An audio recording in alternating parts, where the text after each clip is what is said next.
సొగసరి సన్యాసం మంట కలిసి లేవయా మగసిరి విన్యాసం కంటపడినయా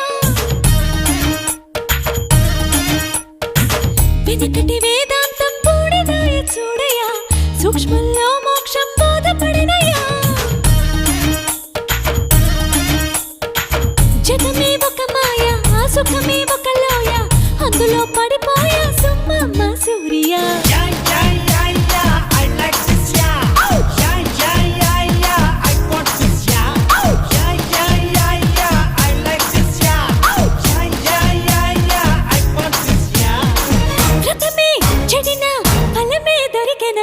రమయ్య వస్తావయ్యా సుమ్మమ్మ సూర్య